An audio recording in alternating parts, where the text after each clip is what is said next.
அனைவருக்கும் வணக்கம். நான் உங்கள் ஜெயமேனுகோபால். நாம இன்னைக்கு பார்க்கக்கூடிய தலைப்பு, செல்வச் செழிப்பு சிறப்பான ஜாதகம் அப்படிங்கிற டாபிக்ல நாம பார்க்கலாம். செல்வச் செழிப்பு அப்படின்னா, காசு பணம் அதிகமா இருக்கிறது. காசு பணம் எப்ப அதிகமா இருக்கும்?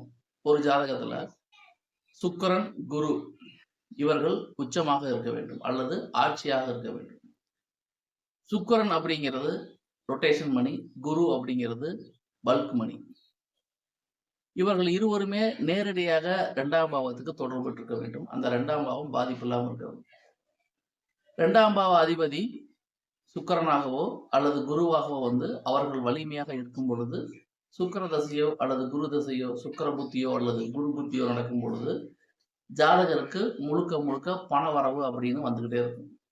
அப்ப அடிப்படையில் நம்ம தெரிஞ்சுக்க வேண்டியது, பண வரவு அப்படின்னா 2ஆம் பாவம் பாதிக்கப்படாமல் இருக்கணும். குருவும் சுக்கிரனும் பாதிக்கப்படாமல் எந்த அளவு வலுவாக இருக்கிறார்களோ அதை பொறுத்து ஜாதகருக்கு நன்மையான பலன்கள் நடக்கும் அப்படிங்கிறதுல மாற்று கருத்தே கிடையாது. இப்போ கவனிக்கப்பட வேண்டிய விஷயம் என்னன்னா, செல்வ செழிப்புக்கு குரு சுக்கிரன் 2ஆம் பாவம் நம்ம சொல்லிட்டோம்.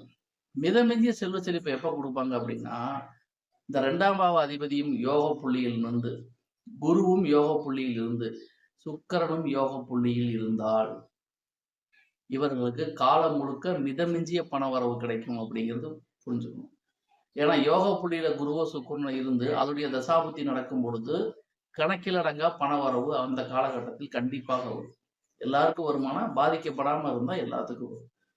ஏன்னு கேட்டேன்னா, யோக புள்ளி அப்படிங்கிறது, யோக புள்ளியில எந்த கிரகம் நின்று தசையோ புத்தியோ நடத்தினா அந்த தசை புத்தி முழுக்க முழுக்க பாசிட்டிவான பலன்கள் கிடைக்கும்.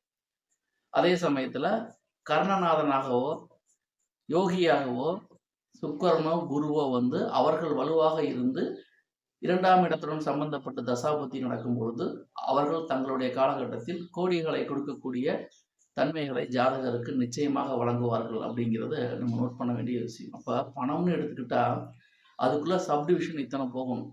எல்லாமே நல்லா இருந்து ஒரு மனிதனுக்கு குருவும் சுக்கிரனும் 2ஆம் அதிபதியும் எந்த வகையிலாவது 11ஆம் இடத்துடன் சம்பந்தப்பட்டால் நிச்சயமாக அவர்கள் தன்னுடைய தசாபதி காலகட்டத்தில் ஜாதகரை நினைத்து பார்க்க முடியாத அளவுக்கு செல்வ செழிப்பை கண்டிப்பாக வழங்குவார்கள்.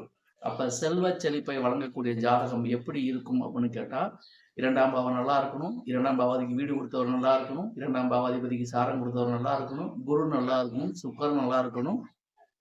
இவர்கள் அனைவருமே ஏதாவது ஒரு வகையில் 11ஆம் பாவத்துடன் தொடர்பு கொண்டால் இந்த தசாபுத்தி காலகட்டத்தில் முழுக்க முழுக்க மிகப்பெரிய செல்வ செழிப்பு ஜாதகருக்கு வரும் அப்படிங்கிறது நாம இந்த பதிவு மூலம் தெரிஞ்சுக்கலாம்.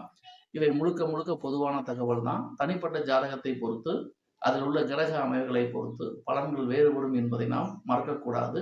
பொதுவான பலன்கள் என்பது வேறு, தனிப்பட்ட ஜாதக பலன் என்பது வேறு. நன்றி, வணக்கம்.